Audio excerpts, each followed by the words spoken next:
Hi there. So if you couldn't make it to our PD session on flipped classrooms, I wanted to give you a little bit of insight about sort of what flipped classrooms are all about and how you might apply this concept to your class, or even if you're not a classroom teacher, if you're doing something like counseling or another student support role, how this might work for what you need to accomplish with students.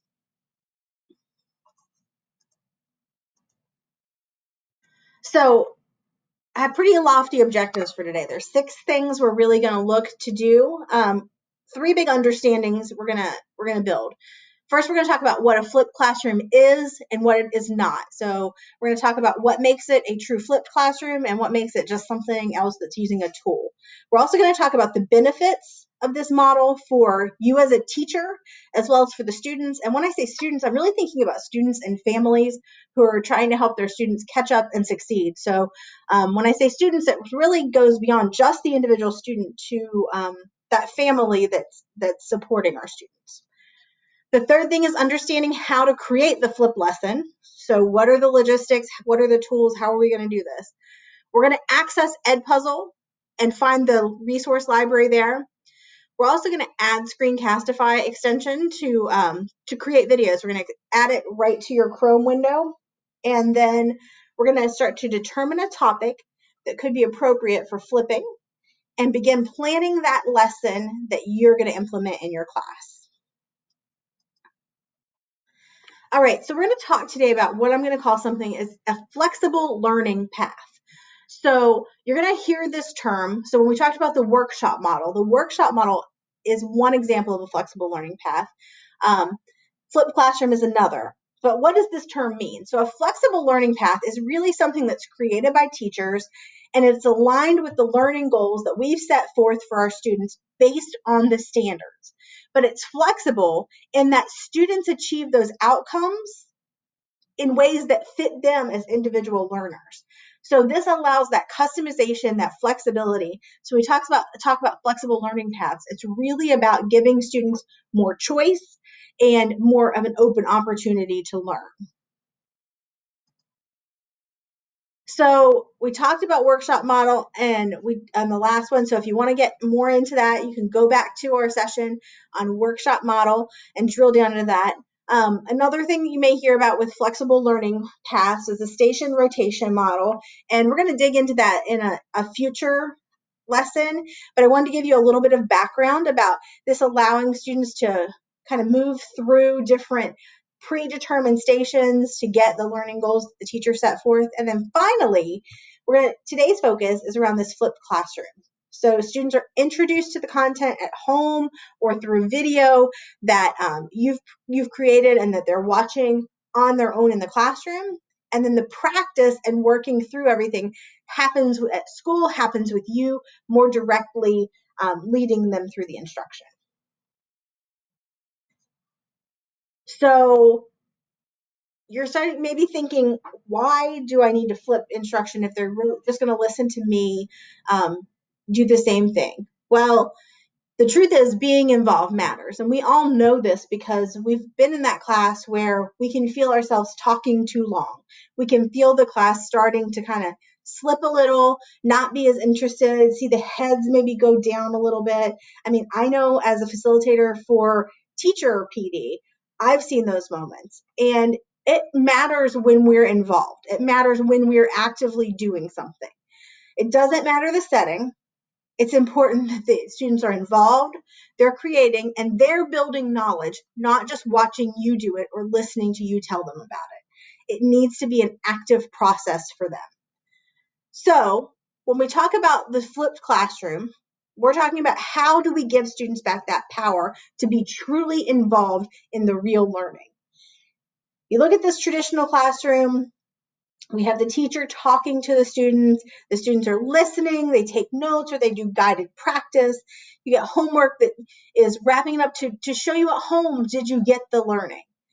But the flipped classroom is really about sharing those notes and lectures in a space that's not you in front of the students guiding them in that minute.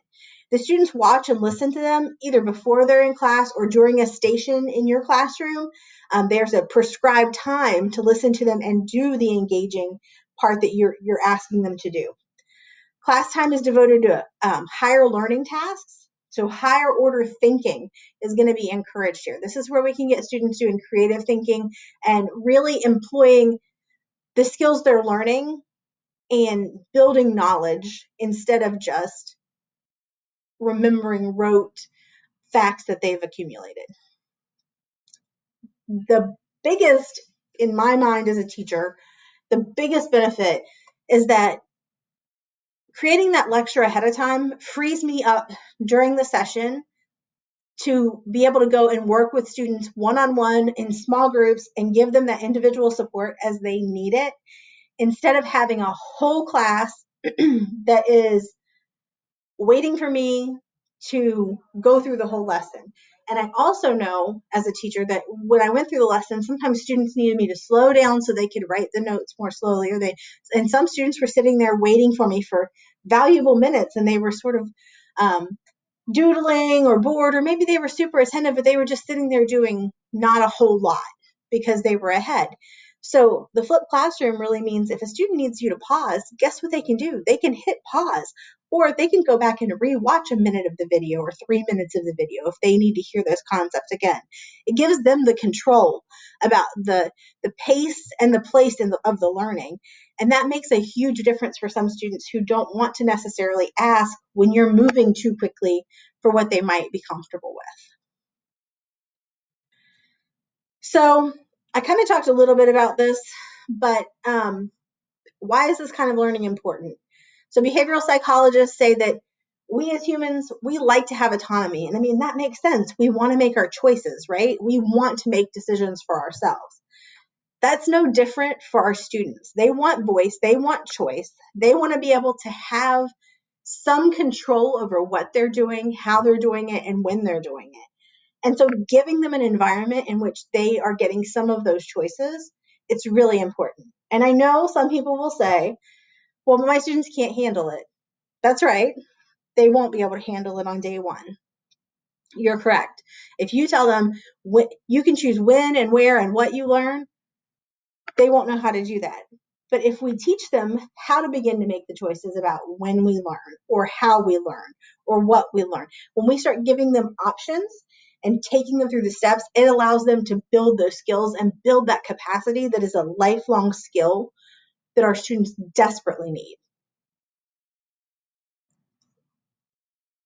So there's a video here. I'm not going to play it on here, but if you want to watch this, you can go into the Google Slides presentation and watch this video. It's pretty good. It gives you some definitions about what a flipped classroom is. It's a type of blended learning where outside of a lecture, the students are introduced to the concept and they get practice time with you as an expert facilitator in the room. It's premised around the idea that direct lecture is not the best use of your class time. So standing there and talking at students for even 20, 30 minutes is not a good use of your time. Flipped classroom instead is focused on student work time so that they can practice the skills, and having us as expert teachers available so that the students have somebody to help guide them.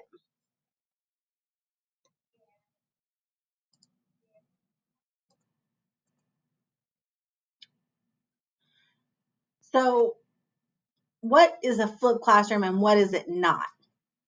So I think it's really important to know that a flipped classroom is not a synonym for just watching online videos. So I think a lot of people, as this quote kind of gets at, think, oh, they're just going to watch videos and all of what the learning happens in these videos. But that's really, really not what it's about. It's about bringing the interactions into the classroom and making that smaller lecture portion of your class time really be focused in those videos that can be used and rewatched and used as a targeted piece of instruction instead of as the centerpiece of the lesson. It's also not something that has no explicit teaching. It's not, okay, guys, here's what we're going to make. Now figure it out. There's less time spent on the whole group. But there's explicit instruction that happens in small groups. It can even happen in whole group if you realize, oh, we've got a whole group problem. I'm going to stop. I'm going to take 5 minutes to address this misconception in order to make it so the students are ready to move forward. It's also not just task and release. You're going to have engaging assignments and materials used that you've curated to be used independently, and creating a teaching structure and habits in your students, the routines that build the capacity for students to function in this way. So it's not just about, oh, here's your task, go and do it, everything's fine. You're going to have to build in the capacity for students to work independently and know that if they have a question, then maybe they need to write it down, or they're going to have a parking lot for it, or somewhere to be able to get you to answer their question, but not in that moment, not coming in and pulling you out of the small group meeting that you're in. So it's really teaching students different habits and routines in order to make them successful. Like I said earlier, one of my very favorite things about Flipped Classroom is that it gives you so much space for feedback with your students. I am a huge fan of being able to give face-to-face, real-time feedback as my students are working. So the Flipped Classroom allows my students to watch the video, start doing the work that they're supposed to, and then I can come around and see what they're doing and talk with them, sit with them, help them through the parts where they're kind of hung up. And that's a really attractive and beneficial part of this process for me. So I'm not going to read you the whole list of benefits, but you can see there are many. We've talked a little bit about the choice and the voice and the place and the pace of their learning, and having all of that as things that students can control. And like I've said, it doesn't have to be all at once. You give them all the control, but teaching them those habits, those work habits that are going to make it beneficial to them for the rest of their learning life. It's not spending all that time with you in front of a class trying to give them the lecture that maybe somebody's disrupting, or somebody's coming in and in the middle of it, or the phone's ringing. You're getting that time with the students because they have their headphones on and they're listening, or they're taking it home and they're listening. Instructors get to work more closely with students, and you get increased collaboration between students. So this is where students can really start to help each other. In elementary school, they call it the 3 then me, but it really is letting students be owners of their learning and start to problem solve first before they come to you for the answers to everything. So I know I'm talking about building routine and changing structures, but I want to think about how we can consider the flip, how we can start in a small way, moving your class from maybe a place that's whole group to a dynamic small group setting.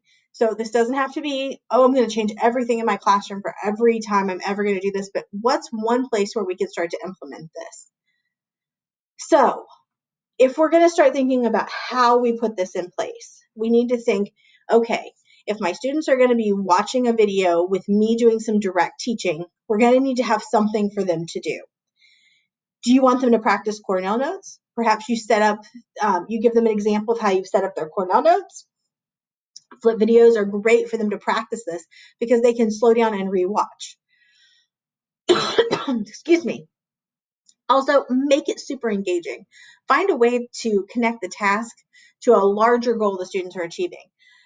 Make it matter for what they're doing. So if you have a big project, make sure there's a tie-in to how this is going to help them with some part of that project, how this is going to help them answer a crucial question or clarify an understanding. Explain how this fits into the puzzle of your class and your course that you're teaching overall. So once we've kind of thought this through, how does it fit? How am I going to make it engaging? How do we kind of set up this kind of learning? So think about what work are the things the students must do to get the learning. Nope, I'm not going to use this one.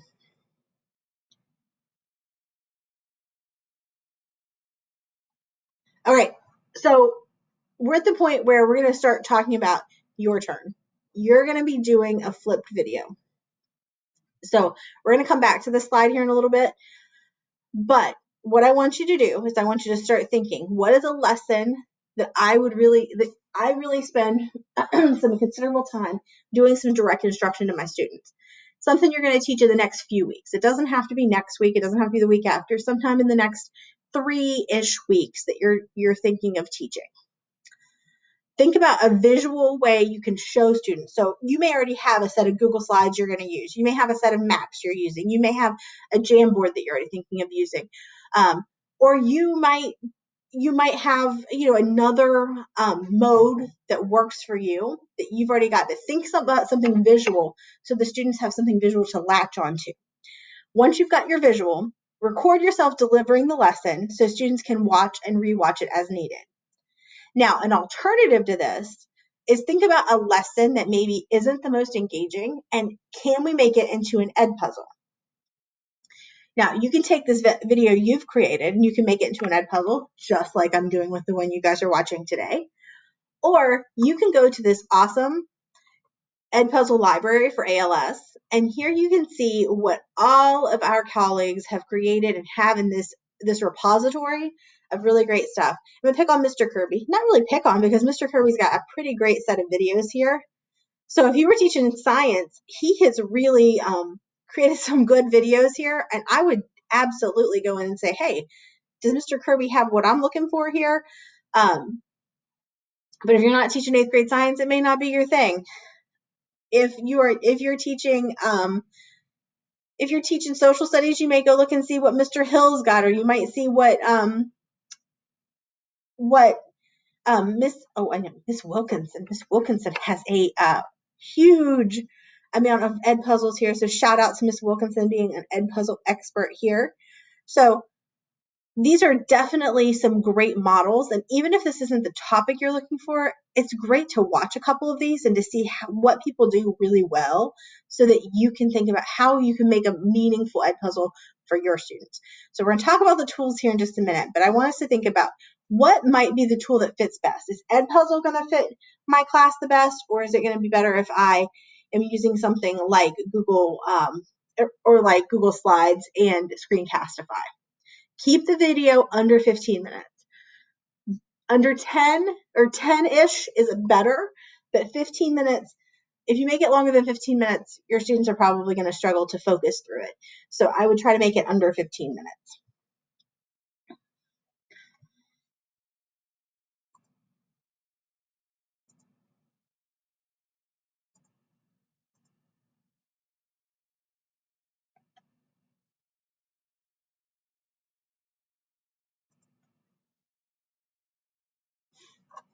All right, so we're going to talk about 2 tools that you could possibly use to make flipping your classroom possible first, and second of all, really beneficial for you. So the first tool we're going to talk about is Edpuzzle. And so I know some of you, like Ellen, are Edpuzzle experts, and you've been doing this for a long time. So I'm not going to walk you through every single step, but I'm going to tell you that the directions on how to create an Edpuzzle are here, so that you can create an ed puzzle. If you want me to walk you through it and sit with you, I will be happy to do so. We can get you all started and ready to go. We can create your first ed puzzle. If you wouldn't mind just using the form that's linked in the slides, or it's in my email. So if you look in my email signature, it says want to work together. Use that form. It sends me a notification that you've sent me an email, and that way I can get you booked for some time. But we're going to talk about Edpuzzle because it's really great, because it employs those YouTube videos that kids, they watch YouTube videos all the time anyway, but these are the ones that are beneficial for their actual learning. The other part is that it allows you to embed the questions in the video. So you know right then and there if they are understanding what the video is trying to convey, or if they have a misunderstanding, you can go back and say, oh, this is where they're getting confused. Let me think about how I can reteach that concept. So I love Edpuzzle for real-time formative assessment because it allows me to adjust instruction based on the needs of the people in front of me, instead of me guessing at what they might not know, or where they're gonna falter. I know, as you know, I taught 7th grade English language arts for a long time, so I had some basic ideas where kids were gonna have some hiccups, but sometimes my kids didn't hiccup in that place, and sometimes they got it. And their hang up was in a different place. So using something that gave me some real-time assessment data allowed me to not focus down on what I thought I was going to have to load with extra teaching, and instead figure out where that real problem area was and think strategically about how to address that. I also like this because it allows for asynchronous learning with accountability, because you can see when they've been in there, you can see if they've done the questions, and you can control if they can just jump ahead or not, which I would say don't let them jump ahead. But yeah, you have all of that under your control. So if you want to learn more about Edpuzzle, great little informative video here. Just jump on here, watch it. And again, you can book some time with me. You can book some time with me to do some more time with Edpuzzle. But Edpuzzle is something that we as ALS have the premium subscription for. So we are able to see all the resources that we have created, that you've created, but also that all of your peers here at ALS have created. So these are the basics of what Edpuzzle looks like.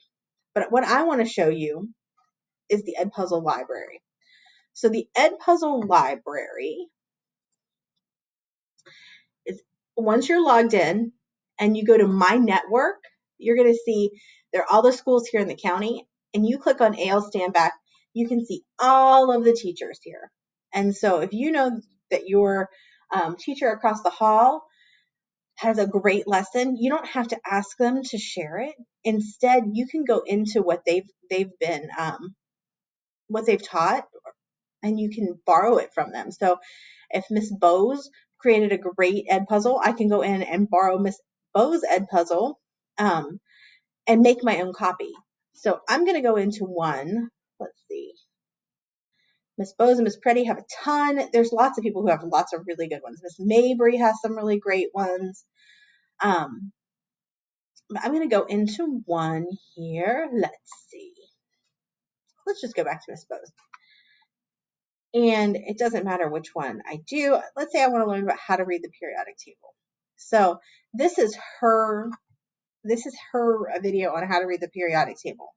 So I'm looking at this and I think, oh, I don't want to mess with Miss Bo's video. I don't want to mess up what she has already done.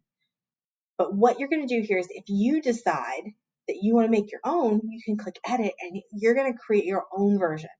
Or you can copy this to your content. If you're not quite ready, you're like, oh, I want to use that, but I'm not quite ready to edit this yet. You can click copy. And when you go to your content now, if you look, I now have Miss Bo's video in there. I can now click on it, and you can see other people have made versions of this as well. But what I can do now is, now I'm ready. I can click edit. So I can see the questions that Miss Bo's created, and I can say, oh, those are all really great questions. But maybe I have a question that I need to ask at the end, and I'm going to add it. Or maybe I'm watching the video and I determine I want to add another question right here. I can add another question here. So you can add a cut, you can add a question, you can add another multiple choice question, you can add an open-ended question, or you can add a note. So even if you don't have a question for the students, you can add a stop point that they're going to stop, and this is going to come up for the students to read. I really like this because it gives you control over how the students are interacting with the video, instead of just leaving it out there for them to be able to use in any way that they wish to use it. So I'm not quite ready to really edit this. So I'm going to go back here. I'm going to hit finish because I know I can come back and edit it anytime. So now I've got this video. When I'm done with it, I'm going to go up here and I'm going to hit assign. And a couple really important things. You can assign it to a Canvas class. My Canvas class is not synced, so obviously I can't assign it there, but your Canvas classes will show up here. You can also do this. I would absolutely do this on every single Edpuzzle that I ever create. Click this button to prevent skipping. It's automatically going to be toggled on. Don't turn it off. If you have students who are maybe English language learners or struggling with reading, it might be great to turn on the closed captions, because this is going to give the students an opportunity to be able to see the words the speaker's saying instead of just hearing them on the video. You can put a due date. So if you have a due date, you want them to do this by next Friday, you can put that on there, but you also do not have to.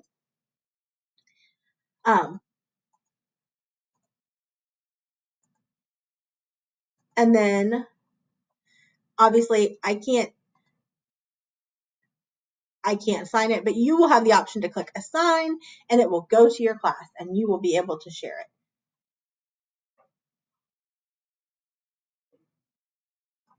So that's a little bit of the overview when it comes to Edpuzzle. So again, why use it? It guides those asynchronous videos and provides some accountability for something that sometimes can feel like it's just wide open. Students can stop and start them as needed, even if they answer the question, and they still want to go back and hear again what somebody said. They can go back as many times as they need to. This gives you some formative assessment data that you can use real time to make choices about what you're doing in class. This is a more active part of engagement for students. And it's wide open. You can go to YouTube and find a video, upload it and create it, or you can create your own video with other resources, upload your own video and make that into an Edpuzzle. So it's really, really super open in terms of what content you can use in order to create an Edpuzzle. So if you're not signed up on our ALS premium account, if you use this link, it will make sure that you are tied to our premium instance. There are also directions here for integrating Edpuzzle with Canvas. If you are a Canvas user, Edpuzzle works great with Canvas. So you can create an assignment, use the external tool option, and integrate Canvas or integrate Edpuzzle right onto your Canvas page for your students. I also have an Edpuzzle troubleshooting document if you're having some Edpuzzle issues. So, talked a lot about that last tool, but I want to talk about another tool that maybe you've used, or if you haven't really used it for flipped videos, you've probably used it in some capacity, and that's Screencastify.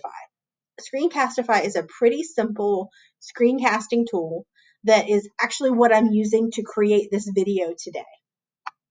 So screencasting simply means you're recording exactly what's on your screen in order to share with students what you're doing. So what is it? You can use it to edit, record, share videos. We do not have the unlimited edit version. However, we do have the unlimited recording.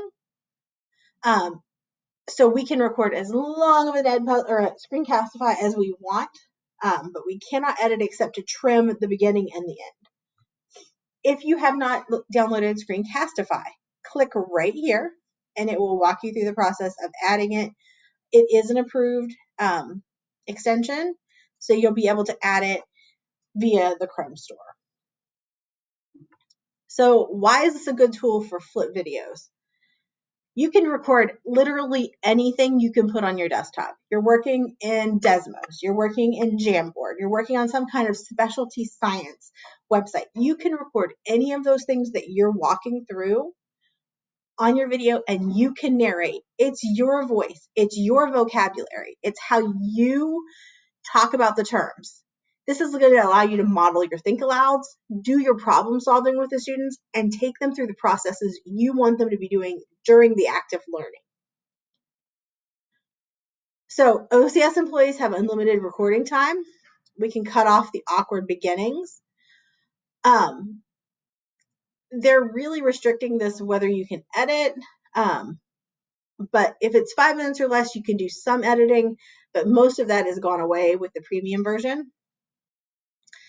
You can actually include your video as well, but you can also opt, like if you're making this on Saturday night at 10 o'clock at night and you're like, I have my hair on top of my head and I don't really want kids looking at me, you don't have to put your image on there. You can write on the screen if you're in Jamboard or in Nearpod and you've got the screen up, you can write on it for your examples or for your work.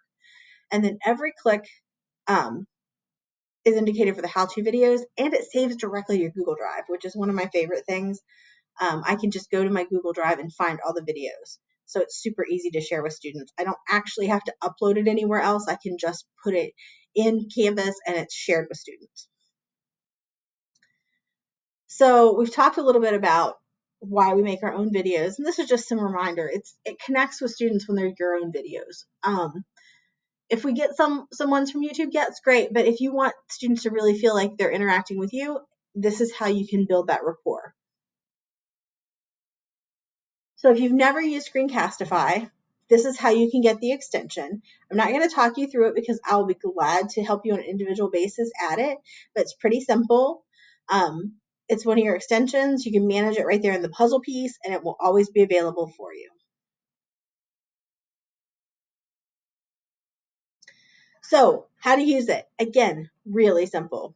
Number one, these are your 3 ways to record. You can either record the browser tab, so just that one tab. You can record your entire desktop. So if you flip back and forth between tabs in your browser or between other maybe Windows, if you have a Windows document or a Microsoft Word document open or a PDF open, you can flip back and forth. Or you can do the webcam only. So if you want them just seeing you, you can do webcam only. Number 2 is this is your default microphone. So this is the one that's just built into your computer.